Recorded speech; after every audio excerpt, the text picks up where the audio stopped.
Welcome to the Young, Dumb, and Love podcast, where we talk about all things marriage. Our goal is to help equip you to have a marriage that is better than you have ever imagined by sharing real-life experiences, getting into the nitty-gritty, and sharing practical ways you can start today.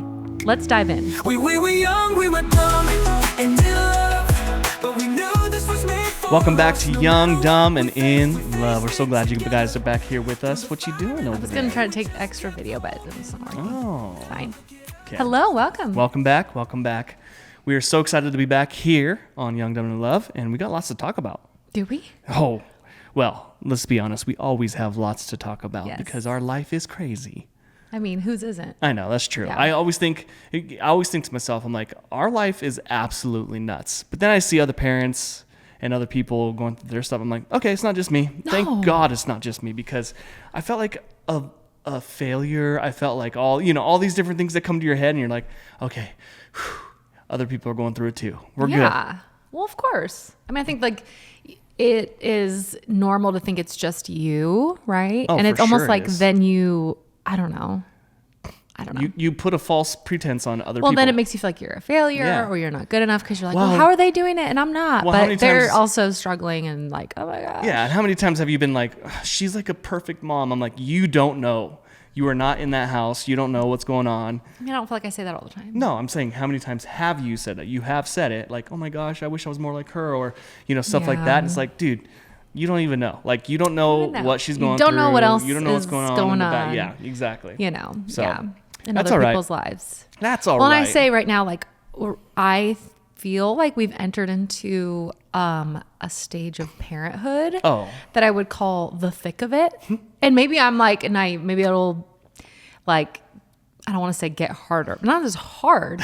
It's just like a lot going on at all times. Yeah. And I'm like, okay, I'm like a PA for everyone's social for calendar, sure. all their school events, all of their cheer and softball, and I need this and I need that, and did you order lunches, and all and on and on. Yeah, nobody ever mentioned need that a you would be birthday present. the personal assistant to our Did you kids. RSVP to the party? And then I'm like, I'm tired. Like, and then night. I am like, I should hang out with my own friends. And that's like so hard to pencil into the schedule. Yes, It's so like, true. We're hanging out with friends this weekend, actually, but I'm pretty sure we planned it 3 months ago. Yeah, and then they sent the reminder. We're like, oh yeah, we got Well, that. no, then they Let's had to do change it a little Change bit, but right. that's okay. But I mean, that is that's what it's like right now. Yeah. it's so And I know true. we're not the only ones. No. And I wouldn't even say that our kid, like, okay, our oldest is very busy. Like what she has decided to participate in is really busy. But I wouldn't say that we have like several extracurricular things that they do. No, it's just that hers is a big one. By Hers is itself. like equals like 5. Yeah. It's not like, our other one's In starting time and money. starting baseball and stuff like that. So that's a different world. Yeah, so totally. but I don't know. It depends Yeah. on what's going on in your life and what's happening. So the thing is like with all of that going on in our lives and how busy we are, how crazy it is, it's so easy to kind of just get disconnected from each other, right? Mm-hmm. Like there's literally nights where one of us is going to bed, the other one's not. Like there's no good passing or No, there's togetherness. not, no. And we're like, hey, hi. I know. I'm Hi. Julian. I know. I want to introduce myself to you again. I am your husband. We've been married for 19 years. And that little reminder just has to happen every once in a while, right? Oh, that I'm still married? Yeah. No, I'm pretty sure I remember that based on the dirty underwear on the ground. Oh, how dare you. I'm just kidding. That doesn't happen anymore. No, I think that, what happens is I can see how people drift apart and how important it is to be intentional, because I'm like, I could see how that could happen. Like you're busy at work and then I have work, and it's like we have to plan who's going to go where, who's going to pick up, who's going to take, who's going to grab groceries, all these things that I'm like, if our communication wasn't good, which I'm not saying it's perfect. There's definitely times where we argue and butt heads, but it would make it so much more difficult to navigate this season. Because I can just say like, hey, I need you to do this. And I don't have to like butter you up or anything. I'm like, you need to do this. Like, but we've kind of set this precedent of like it being a safe space for us to be able to come to. We know the other one's intentions and their heart. And when there's maybe a hiccup or an issue or an insecurity, we can communicate it well. Yeah. Most of the time. Yeah. You know, I mean, it like, well, you're not perfect. Say, oh, we are so perfect. And No. our communication is a 10 out of 10. Like our communication is really good most of the time. We're really good at making sure we see each other most of the time, but there definitely are times that, you know, we don't. No, we don't. So but true. I was thinking like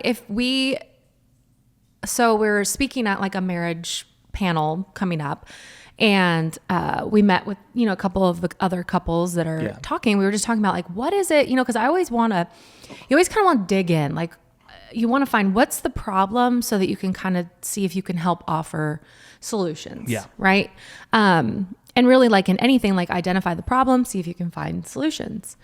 And I think so often, and what a topic that came up was life is so hard in general. Yes. And heavy. And I think especially now in this season of our culture, what's going on around us, like life sometimes is just super heavy. Mm-hmm. And I thought to myself, like, what do you do if your marriage also feels really heavy and isn't a safe space and is really hard? Yeah. And how can you cultivate a space in your marriage that feels safe and feels healthy and good, so that when everything else is hard, when you come into that space of your marriage, it doesn't feel hard and it feels safe? Yeah. That was kind of like my thought, because I was like, man, if life is really hard and then I came home and I just like could not stand Julian and like just his presence made me crazy, like that just adds to the hard, right? And then you never really have a space where you feel like you can breathe. Now, I'm not saying you're perfect or I'm perfect, but that we've cultivated this space of grace and like allowing for the other person to take a breath and all of that. Yeah, that's so true. Your thoughts? Well, I mean, think about when we were first married. When we were first married, there was a lot of growing up that needed to happen. I mean, especially we were super young. From this guy. She was way more mature than me, even though she was 18 and I was 20.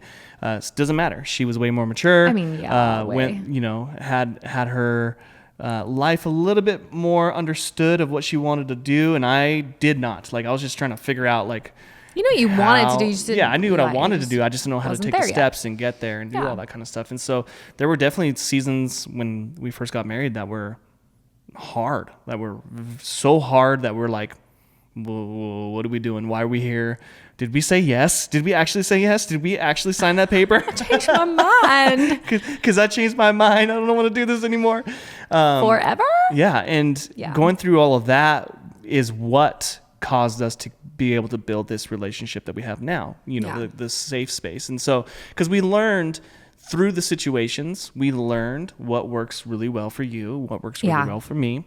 Yep. But it was trial and error. Like, there's not one thing that works for everybody, right? No. You have to be able to go through the muck to be able to figure out how to get through it. Yeah. And then not go through the muck again because you figured out, oh, if we just go around this way, we don't have to go through the mud anymore. And so as you do that in your life, like, it's going to be an absolute journey that you're going to go through with your spouse, and it's going to be hard. It's going to be something that you don't want to go through, and you're going to say, this sucks. But at the end of the day, if you can push through and figure it out together, you're going to be able to put yourself in a situation where when life is hard, it's okay. Like, you're each other's biggest supporters. You're going to be there for each other. You're going to allow them to, you know, have their moment. And some, like, when she's having her moment, honey. When you're having your moment, what do? I say, babe, go for a walk.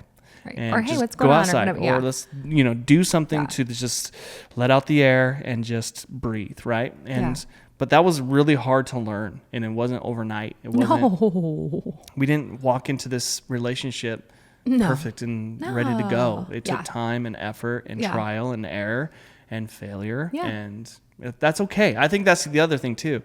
You're going to fail. You're going to have heartache, but you need to be okay with that. You need to realize that it's okay, and just take those situations, learn from them, grow from them, and move forward. Yeah.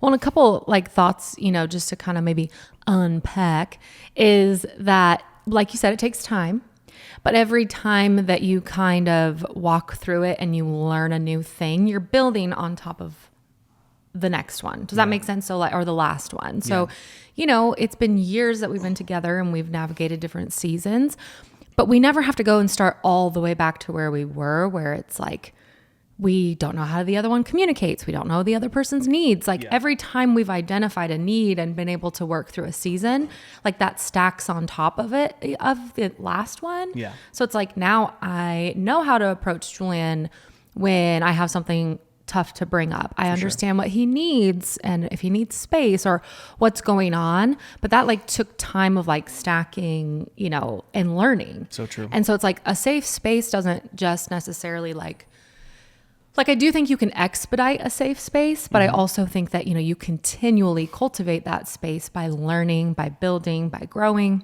And it's just like anything else, right? Like we're called to continually work on our faith. We're called to continually work on our marriages and our parenthood and friendships and jobs, whatever it may be.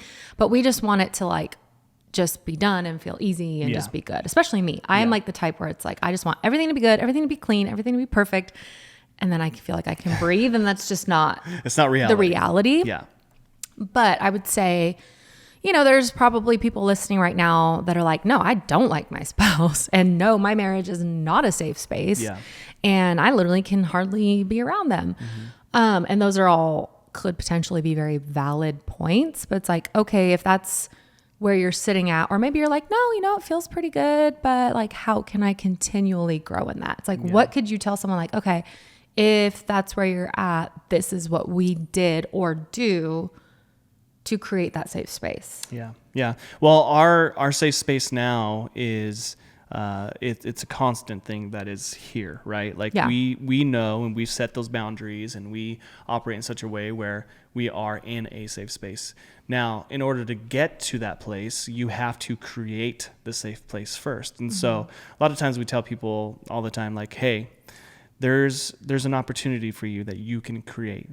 To have those conversations is not when you're in the heat of the moment, right? No. Not when you're like super frustrated and that's the moment. Do not take that opportunity to do it, because it's not going to get you anywhere. What's going to get you somewhere is, you know, being intentional with your time with each other. And so if there's something that you guys need to work through and talk through together, and you want to create that safe space for you, the best thing for you to do is start. And to start is to go. And a lot of times people who are sensitive or don't know how to have good conversation without freaking out, the sandwich method, right? That's so like, hey, let's go to dinner and let's talk through some of this stuff together in public. So we, let's be cordial with each other and let's like have this conversation, right? And so, but not just going straight to, hey, you're doing this and you're doing that. You need to fix this. You need to fix that. Like all that's going to do is all you're doing is just pounding them in the face, and you don't want to do that because that's not going to get them anywhere.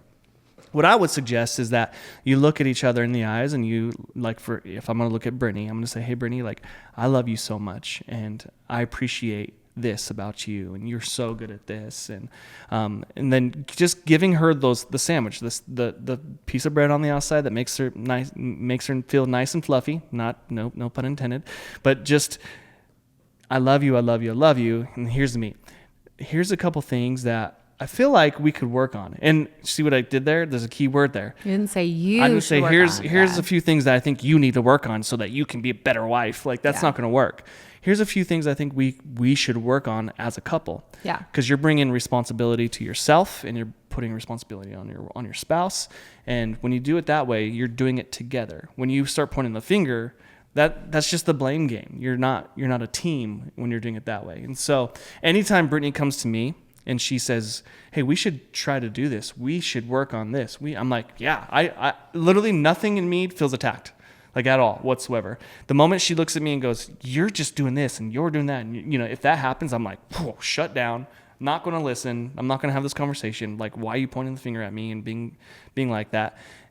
But when she comes to me with, we should work on this, man, the door flies wide open. And I think that's probably the biggest mistake that people make, and why they can never create people are really a safe defensive. space. Like, because people are defensive, because I think at the core, we don't want to do the wrong thing, even, like we don't want to do the wrong thing. We want to try. And we're just defensive by nature. So like you said, approaching it the best that you can with like, hey, you know what, you're really good at this. And then maybe, this are some things we could work on. Da, da, da. And then end it with like, but I love you so much. And you know, whatever it looks like. And some of the stuff might be really heavy and you're like, whoa, we need like you know, those big old sandwiches that are like take up the whole table. Yeah. But like even longer, like when it's like a huge one. But I think that it's like approaching it that way is great, like the sandwich method, but I also think it's going to take a lot of humility on both sides. And by nature, we just have a tendency to be a little prideful. You know, and so it's like the more you can work on laying down your own pride and putting, you know, your spouse first. And it's like the thing too is we've cultivated a safe space by becoming better as individuals, which takes work, you know. More secure as individuals. You know. And so a lot of that is like, okay, spending time in the Word and doing things that fill our cups, you know what I mean, so that we can be our best selves. But there are times where it's like we are both just like exhausted, you know, and it's like, okay, which parent is going to take over because the other one is like, I think I have had enough. Like the other day, this is funny. Julian's like, oh, your eyes are like really dark and poofy. And I was like, it's these children you've given me, sir. Like we had just come off, one of our kids had been sick for multiple days. And when she's sick, she has to have mommy like by her side all the time, which is what I'm called to do, you know, but it's like, sir, you know, I am depleted. I don't want to hear it. Yes, it's just, that's what they look like now. I don't have concealer on. But making it a safe space where you can point out the circles under my eyes.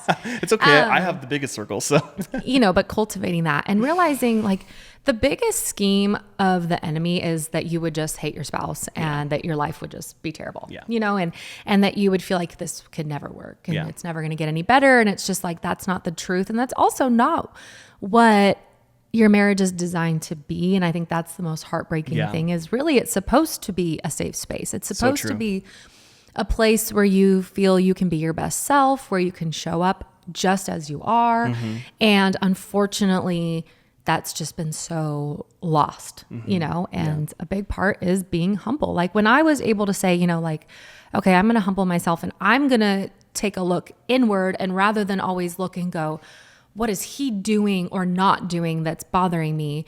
Or, you know, he could do this so much better, or I just wish he would do that. Like take a step back and look inside and go, okay, what are the areas that I could, you know, maybe do a little bit more, or why am I feeling so icky and bitter about this? Because so often it's like, if I look inside and I go, okay, this is why that is bothering me, it can at least bother me less. Or when I approach it, I can say like, hey, this might sound like really silly, but the reason making the bed, let's just use making the bed, which I literally feel just like happened. I talk about making the bed every podcast. It's a very big deal to me. We differ from each other on this one. Like, obviously I am different in the brain. My brain functions differently. I need all the beds in the house made every day. I like all 3 of the beds made, even if that means I go in and I make my kids' beds myself. Like, great. They'll learn how to make their beds one day, but it just makes me feel better. I don't know why. Lord heal me. But until then, I like the beds made. Yep. And there's one day a week that I have to run out of the house early in the morning. And I usually don't get to make the beds. I usually come home in the afternoon and they are still not made. Yeah. Well, it really bothers me a lot. And I know that's silly. I'm not even here. Like I realize, so I can look in myself and go, okay, I know this is like a really silly pet peeve. But I went to him yesterday, I just said, I know this is really silly, but when I'm gone, if you could just even throw the blankets so they look like I can compromise. If it's 50% made, like throw the blankets so that they're kind of made. I know this is more of a me thing, but it would just really bless me, you know? And you're like, okay. So he just like starts doing it. I'm like, well, not now. It's bedtime, basically. So I made the bed. But I think, I say it and I'm laughing because it's funny. It's just the bed. But see, for me, it's not just about the bed. It's about that my mind functions better in order. It just does. And God is a God of order. So I take that very, what's the? You take it very to literal, heart. Very literal, very much to heart. Anyway, so just sometimes it's like, okay, what is it in me that is making this thing bother me so much? Yeah. Because I think so often it's hard to cultivate a safe space because we don't feel like a safe space. It's not a safe space in here. It doesn't feel like a safe space in here. So it's really hard to cultivate what we don't have. Yeah. And, you know, we have cultivated it so much in our marriage because also we want it for us, but we also want it for our kids. For sure. And, you know, what we have to look at is how am I creating a safe space? Yeah. Am I a safe space? Am I approachable? And so like asking yourself, like, one, am I being humble? Am I being humble? You know, two, am I being approachable? So like when they do bring me something, do I, or do I take it in and allow it to kind of, you know, simmer? And that's the thing about conversations is you kind of have to sit back and go, okay, instead of just automatic response, you know? And obviously this is like, sometimes we're both auto responders and it never really ends well when we are, you know, Never. like it's not good. Like, am I being humble? Am I being approachable? And then like, just, am I being like honest? You know what I mean? Like, am I looking inside myself and going like, where am I at? And we talk about this. It's not that you should blame yourself. Like if something's happening to make your space unsafe, I know I'm just talking, but you told me to talk. Go ahead. If something's happening that makes the space unsafe, i.e. any sort of abuse, like we're not saying, look inside yourself and see how you're the problem. No, that is never what we're saying. What we're saying, that's like a completely different conversation and different type of podcast. We're saying like, okay, what are these things going on? You know, and your spouse has contributors too, but sometimes it takes them a while to come around to them. For sure. I don't know how many years it took you, and you can point out whatever my shortfall was. Oh, you have none. No, that's not true. I will point it out if you want me to. But for you to realize like, I'm defensive. Like, I don't know how many years you felt like we were married before you could humbly say, 19. and our 19th anniversary is still not here. Still not here. We still have time. We're still working on it. And I'm not saying that to like cut you down, but we've talked about so openly that we're like, but for so many years, I'd be like, I don't understand why this is like, it's like so silly. Yeah. Or but why? So think about that though. But there's like, there's think always. About it. Why are you defensive? Like being defensive is the face value. That's what you're. That's what you're getting on the outside. That's not the inside. That's not what's on the inside. What's on the inside is. It's like I'm a symptom. scared. It's a symptom to feeling like a failure. Yes. That's all it is. Yeah. And that's the thing too. Like when it comes to creating that safe space, you create those safe spaces by allowing them to figure out what's actually going on, because typically it's not what's happening right in that moment. It's usually something deep within that's stirring and you don't know why or what's there, you know? And so I think that's super important to take your time and kind of that's why you say discover yourself, you know, take a step back and discover yourself. We're not saying you're the problem, but we are saying discover yourself, because if you can figure out why it is that you respond the way you do, the problem could be fixed, you know? Well, I think the more that we've given each other space to learn about ourselves and like say, oh my gosh, like I'm just realizing this is why I'm the way I am without judgment, it actually has made us better spouses. Because the more you know yourself and your reactions and your triggers and the why behind the what, like you can show up better. Like I know that I struggle with certain things that can be triggered by things that you do. It's just the bottom line. And not and that I'm like, what the heck did I do? And not that you have to like change everything about you, but then I realized like I am triggered by this because of this part in my childhood or because of this thing that happened. And when I can heal that, then that starts to go away. Then those triggers start to become less and less. And not that they don't ever show up, but they show up less. Yeah. And the more that you've been able to figure out yourself, but it's like, that's what a safe space is. Space that you're not going to be the same person exactly that I married 19 years ago in principle and in like who you are, like what would the word be? Like in principle, you're the same. And like, what are the other things I'm trying to think of? Like, you lost me. Like your mission, like who you are, like the things like pillars, like you still love the Lord. You still are very passionate about the same things, but you are going to change for sure. You know what I mean? Now, obviously if like big things change, that's one thing. But like, you can't expect that your spouse is going to be the exact same person they were 20 years ago, because honestly, then they would be an immature little turd. And so like, they're going to grow, they're going to change, you know? So obviously humility, being approachable, which we said, learning more about yourself, identifying, why do I react the way that I react every time this happens, you know? Because then it helps. It does. Like, I am not my best self when I'm tired. Nope. Or hungry. Or really anything that's inconvenient. I am not my best self. She's her best self in Disneyland. Let's just say that. I'm my best self when I'm well fed, when I've slept, when I've worked out. That's a lot. Like, there's a lot of check boxes. I'm just kidding. But so realizing that, like, okay, there's a certain time of day that like I have to really be more patient on purpose, because I'm like, I'm tired. Everyone go to sleep. Why are you still talking? Why are you singing? But I've learned how to be like, okay, you're just tired. Like, you're just tired. And that's okay. And that's okay. But be patient, be kind. What else do you want to add to so be approachable, be humble, learn about yourself. Yes. Create that safe space by learning about yourself. I think that's probably the biggest thing. And patience, it takes a lot of patience to really figure out what that is and how that's going to work for your relationship. And like I said, it's going to be a lot of trial and error. There's going to be a lot of times where you're like, well, that didn't work out so well. And that's okay. And you got to be okay with not being okay. I think that's the thing. People want to be perfect. They want to live the perfect life, and they want to, be the perfect wife. If they figured it out, like, please send me. You can be on the podcast. Down. We'll give it to you. Or you can be on the podcast and be like, girl, this is what you've been doing wrong. But it takes time. It takes effort. It takes lots of failure. And that's the thing. Like, even like with sports, think about Michael Jordan. You talk about one of the best basketball players in the entire world, but he always says, I missed a lot of shots.